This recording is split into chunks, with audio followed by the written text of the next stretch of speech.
Americans, leave now. That is the urgent message coming from Washington as the Middle East spirals deeper into the conflict. What began as military strikes between the US, Israel, and Iran has now triggered a sweeping evacuation warning across the whole region. In fact, the tone that is no longer caution, it is direct, immediate, serious. The United States Department of State has issued a rare and wide-ranging advisory telling the US citizens to leave 14 countries without any delay.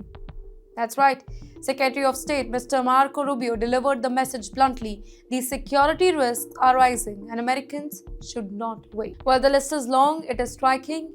It includes Bahrain, Egypt, Qatar, Israel, the West Bank, Gaza Strip, Jordan, Kuwait, Lebanon, Oman, Qatar, Saudi Arabia, Syria, and United Arab Emirates, along with Yemen. It's not a routine advisory. It is a region-wide alarm. But you know why now? Because the conflict is no longer limited to distant battlefield. Iranian and allied forces have launched retaliatory strike targeting American military bases and diplomatic sites across the Gulf. Missiles and drones have repeatedly hit and approached facilities in Kuwait and other Gulf states. In fact, embassies have activated emergency protocols. Military bases remain on high alert. Just days earlier, the war's human cost became painfully clear. 6 American service members were killed following the Iranian strike on the base in Kuwait. 2 were initially listed as missing but before they were declared dead. The confirmation came from the United States Command, which said that search team worked through the damaged structure to retrieve the remains. This whole loss has kind of added urgency to every security calculation now underway. At the Pentagon, Defense Secretary Mr. Pete Hegseth described the reality starkly, saying that war is hell. In fact, Chairman of Joint Chiefs of Staff Dan Kane, he warned that further casualties could follow if the retaliation continued. The names of the fallen have not yet been released as families are still being informed. But across the Middle East, tension is visible. Airports are crowded, airlines are adjusting routes. Some embassies are reducing staff. Social media videos show long lines at the border crossing and packed departure hall. Americans who are living or working in the region are weighing difficult choice.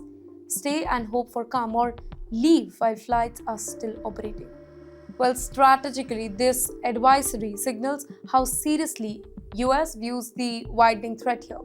The Gulf hosts key American military facility and energy infrastructure that is vital to global market. Now, any attack on these sites, it carries global consequences. But when civilian travel advisories expand across 14 countries, it shows the risk is no longer confined to the military compound. The warning also reflects uncertainty, by the way. In fast-moving conflict, retaliation can come unexpectedly.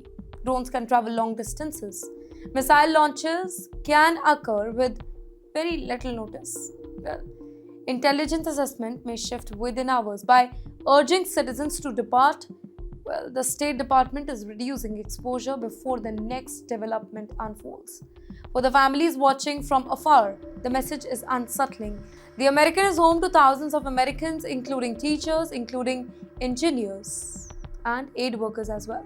Many have built their life for years now, and now they are being told to pack up and leave. So in the end, here's the bigger question that remains. Is this temporary turbulence or the early stage of a much wider confrontation?